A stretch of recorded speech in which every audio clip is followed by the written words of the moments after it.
वक्रतुंड महाकाय कोटि सूर्य समप्रभा निर्विघ्नं कुरु मे देव सर्वकार्येषु सर्वदा। माता पार्वती के पुत्र गणपति को पूरी दुनिया में प्रथम पूजनीय का दर्जा प्राप्त है। कोई भी शुभ कार्य करने से पहले गणेश जी की ही आराधना की जाती है।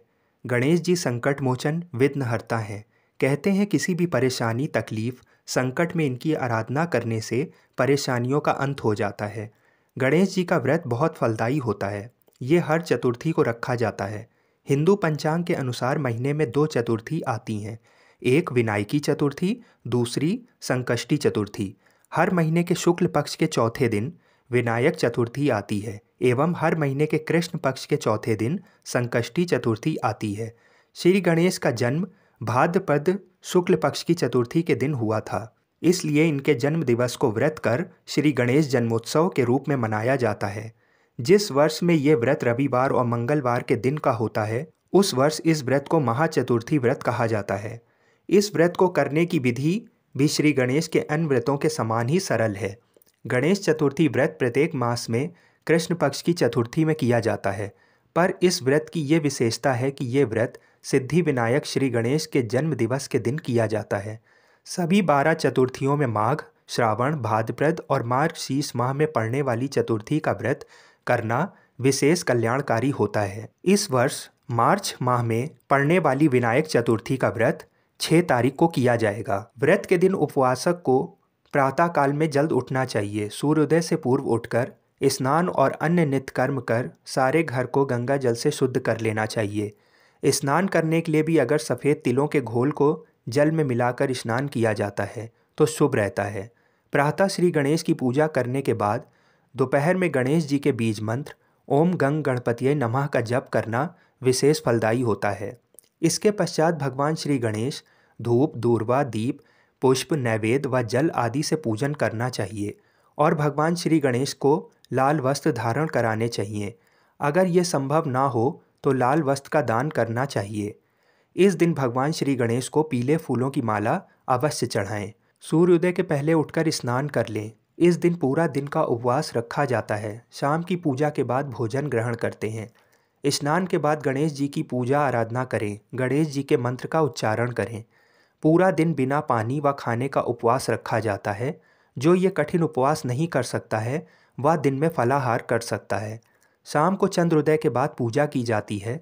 अगर बादल के चलते चंद्रमा नहीं दिखाई देता है तो पंचांग के हिसाब से चंद्रोदय के समय में पूजा कर लें। शाम की पूजा के लिए गणेश जी की मूर्ति के बाजू में दुर्गा जी की फ़ोटो या मूर्ति रखें। इस दिन दुर्गा जी की पूजा बहुत ज़रूरी मानी जाती है। फोटो या मूर्ति पर धूप, दीप, अगरबत्ती लगाएं। फूल से सजाएं एवं प्रसाद में केला व नारियल रखें। गणेश जी के प्रिय मोदक बना के रखें और उन मोदक में गुड़ का प्रयोग अवश्य करें। गणेश जी का मंत्र का जाप करते हुए कुछ मिनट का ध्यान करें, कथा सुनें, आरती करें और भगवान श्री गणेश से प्रार्थना करें। इसके बाद चंद्रमा की पूजा अवश्य करें। उन्हें जल अर्पण कर फूल, चंदन, चावल चढ़ाएं।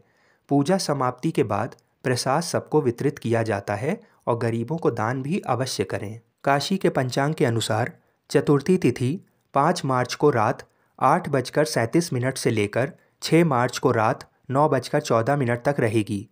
इस दिन सूर्योदय 6:16 पे और सूर्यास्त 6:02 पर होगा। अभिजीत मुहूर्त यानी कि शुभ मुहूर्त दोपहर में 11:46 से लेकर 12:32 तक रहेगा। 6 मार्च को चंद्रोदय 8:32 पर होगा और चंद्रास्त 9:32 पर होगा। आइए अब सुनते हैं विनायकी चतुर्थी व्रत की कथा। बहुत समय पहले नर्मदा नदी के तट पर माता पार्वती और भगवान शिव चौपड़ खेल रहे थे।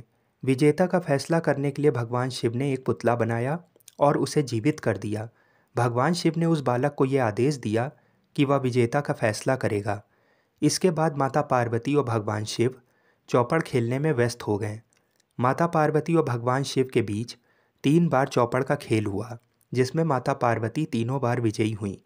जब उस बालक से विजेता का नाम पूछा गया तब उसने भगवान शिव का नाम लिया। बालक का ये जवाब सुनकर माता पार्वती को बहुत क्रोध आया और उन्होंने उस बालक को लंगड़ा होने तथा कीचड़ में रहने का श्राप दे दिया। माता पार्वती से क्षमा मांगते हुए उस बालक ने कहा कि उससे ये भूलवश हो गया था। वह बालक माता पार्वती से क्षमा मांगने लगा।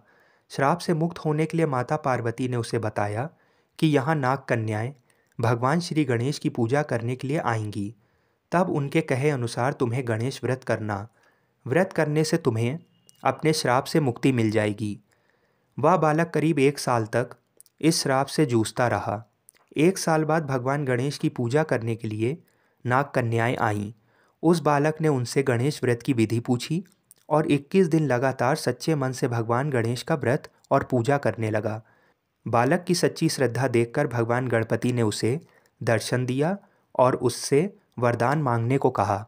भगवान गणेश को देखकर वह बालक अत्यंत प्रसन्न हुआ और कहा कि उसके पैर स्वस्थ हो जाएं और वह कैलाश में माता पार्वती और भगवान शिव से मिल सके।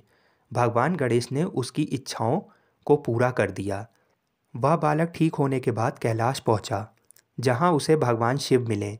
भगवान शिव ने भी 21 दिन तक गणेश व्रत किया, जिसके बाद माता पार्वती की नाराज़गी दूर हो गई। भगवान शिव ने माता पार्वती को गणेश व्रत की विधि और उसकी महिमा के बारे में बताया। कुछ दिन बाद माता पार्वती का मन कार्तिकेय से मिलने को हुआ। अपनी इच्छा पूरी करने के लिए माता पार्वती ने भी 21 दिन तक गणेश व्रत किया और वह सफल हुई। तब से विनायक चतुर्थी का व्रत लोग करने लगे। जैसे भगवान गणेश ने सबकी मनोकामनाओं को पूर्ण किया, इसी तरह भगवान श्री गणेश आप सभी की मनोकामनाओं को पूर्ण करें। बोलिए श्री गणेश भगवान की जय।